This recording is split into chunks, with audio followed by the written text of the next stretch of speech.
Breaking news పశ్చిమ గోదావరి జిల్లాలో dead body parcel కేసులో పోలీసులు దూకుడు పెంచారు. ఈ పార్సల్ రాజమండ్రి క్షత్రియ పరిషత్ నుంచి వచ్చినట్లుగా గుర్తించారు. అటు ఘటనా స్థలాన్ని జిల్లా ఎస్పీ అద్నాన్ నయీం పరిశీలించారు. కేసు నమోదు చేసి దర్యాప్తు చేస్తూ ఉన్నారు.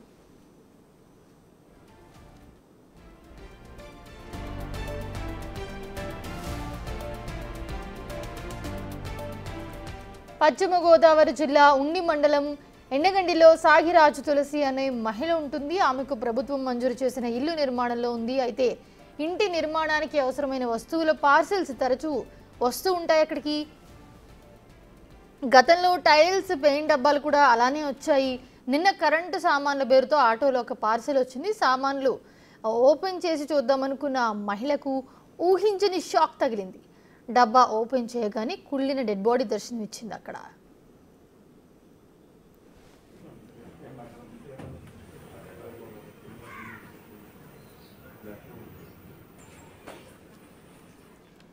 ఇదే అంశానికి సంబంధించి మరింత సమాచారాన్ని ఏలూరు నుంచి మా ప్రతినిధి సాగర్ అందిస్తారు.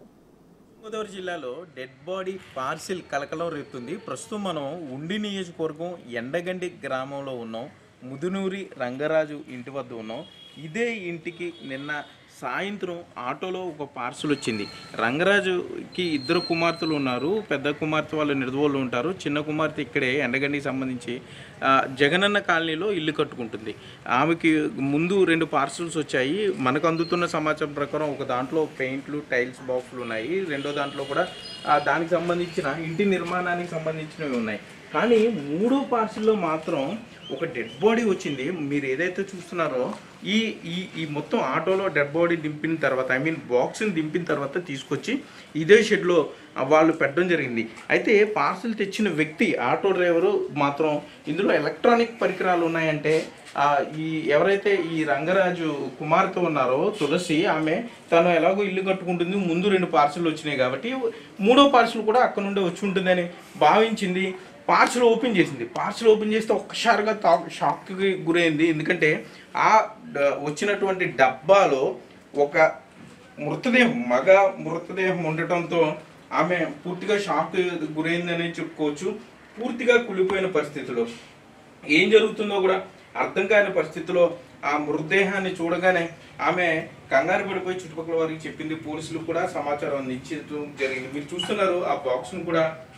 అదే బాక్స్లో ఆ డెడ్ బాడీ మొత్తం పూర్తిగా కవర్లతో చుట్టబడి అక్కడికి రావడం జరిగింది. ఆ డెడ్ బాడీ ఆ బాక్స్లో ఆ చెక్క పెట్టిలో ఎలక్ట్రానిక్ వస్తువులు ఉన్నాయని చెప్పినా కూడా కానీ ఓపెన్ చేసి చూస్తే మృతదేహం కనపడడంతో ఒకసారి కంగారు పడిపోయారు. ఈ రైట్లో మీరు చూస్తున్నటువంటి ఈ గ్రీను ఎల్లో ఆ రెడ్ కవర్లో పూర్తిగా బాడీ అంతా చుట్టుబడి ఉందని చెప్పుకోవచ్చు. మొత్తం ఈ గది అంతా కూడా రక్తసిక్తం అయిపోయిందని చెప్పుకోవచ్చు. ఈ బాక్స్ చూడగానే ఒకసారిగా వారు కంగారు పడ్డారు. పోలీసులకి సమాచారం అందించే ప్రయత్నం చేశారు. పోలీసులు ఇక్కడికి చేరుకున్నారు. ఇప్పటికే తులసితో పాటు రంగరాజును కూడా ఇక్కడికి పోలీస్ స్టేషన్కి తీసుకెళ్లి పోలీసులు ప్రశ్నిస్తున్నారు. అసలు ఈ పార్సల్ ఎవరు పంపించారు, ఎందుకోసం పంపించారు అనే దాని మీద పూర్తి స్థాయిలో వారు ఎంక్వైరీ చేసే పరిస్థితులు ఉన్నాయి. అయితే ఈ బాక్స్ సైజు కూడా మీరు చూస్తే కనుక ఒక మనిషిని పూర్తిగా అంటే మడత పెట్టి కూర్చుని ఉన్న పరిస్థితుల్లో పడుకోబెడితే ఎలా ఉంటుందో ఆ విధంగా ఇక్కడ ఉందనే చెప్పుకోవచ్చు. మరోపక్క చూసుకుంటే కనుక అసలు ఈ డెడ్ బాడీ ఎవరిది అంటే సుమారుగా 45 సంవత్సరాలు ఉంటాయని పోలీసులు అయితే అంచనా వేస్తున్నారు. మగ మృతదేహంగా గుర్తించారు. సో ఈ బాడీ అసలు ఎవరిది అనే దాని మీద కూడా పూర్తి వెరిఫై చేస్తున్నట్టు చెప్పుకోవచ్చు. మీకు ఈ బాక్స్ చూపించే ప్రయత్నం పూర్తిగా దుర్వాసన వస్తుంది. ఇక్కడ కుళ్ళిపోయిన పరిస్థితుల్లో ఆ కవర్లో చుట్టబడి ఉన్నటువంటి ఆ బాక్స్లో మృతదేహాన్ని వీరికి పంపించడం జరిగింది. ఆ మృతదేహం చూడగానే వీరు ఒకసారిగా కంగారు పడిపోయారు. ఏం చేయాలి అర్థం కాక పోలీసులను కూడా ఆశ్రయించడం జరిగింది. అసలు మనం ఆ బాక్స్ దగ్గరికి వెళ్తుంటేనే పూర్తిగా దుర్వాసన వచ్చేస్తుంది. మొత్తం రక్తసిక్తం అయిపోయిన పరిస్థితుల్లో అటువంటిది అంటే సుమారుగా 10-15 రోజులు అయి ఉంటుంది అనేది పోలీసులు ప్రాథమికంగా అంచనా వస్తున్నారు.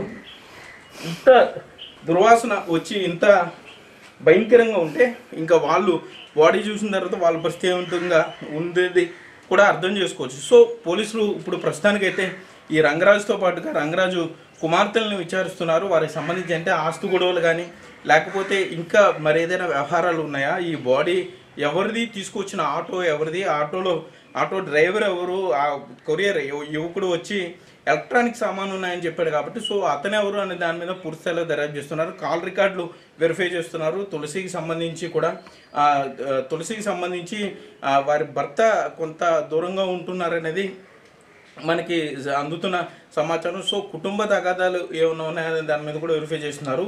ముందు అందరికీ తలెత్తుతున్న ప్రశ్న, అసలు ఇంత ధైర్యంగా ఒక డెడ్ బాడీని ఆ బాక్స్లో చెక్కపెట్టులో పెట్టి పంపించారంటే వారు ఎంత ఇదిగా ఉండుంటారు, అసలు ఎంత ధైర్యంగా ఈ పని చేస్తుంటారు. ఆటోలో ఆ బాడీని తీసుకొచ్చి పూర్తిగా డీకంపోజ్ అయిపోయిన పరిస్థితిలో ఉన్నటువంటి బాడీని ఇక్కడ తీసుకొచ్చి ఇక్కడ ఇచ్చారంటే సో వీరితో సంబంధం ఏంటి, ఈ ముదునూరి రంగరాజు కానీ తులసితో సంబంధం ఏముంది అనే స్థాయిలో కూడా ముందుగా విచారణ చేస్తున్నారు. అయితే రాజమండ్రి క్షత్రియ పరిషత్ నుండి సేవా సమితి నుండి ఈ బాక్స్ వచ్చినట్టు కొంత మీడియాలో కథనాలు రావడంతో వారు కూడా దీన్ని ఖండించారు. రాజమండ్రికి సంబంధించి పలు సేవా కార్యక్రమాలు క్షత్రియ సేవా సమితి తరఫున చేస్తున్నా తప్ప రాజమండ్రి పరిధిలోనే చేస్తున్నాము, మేము జిల్లా దాటి పరిధిలు దాటి ఎప్పుడు ఎటువంటి పార్సిల్ పంపలేదు, ఎటువంటి సేవా కార్యక్రమాలు చేయలేదు అంటూ కూడా రాజమండ్రి క్షత్రియ సేవా సమితి వాళ్ళు చెప్పడం జరిగింది. సో ఇదంతా మిస్టరీగా ఉంది. పోలీసులు 24 గంటల్లో కేసును ఛేదిస్తామని అయితే ధైర్యంతో ఉన్నారు. అదే ధైర్యంతో వారు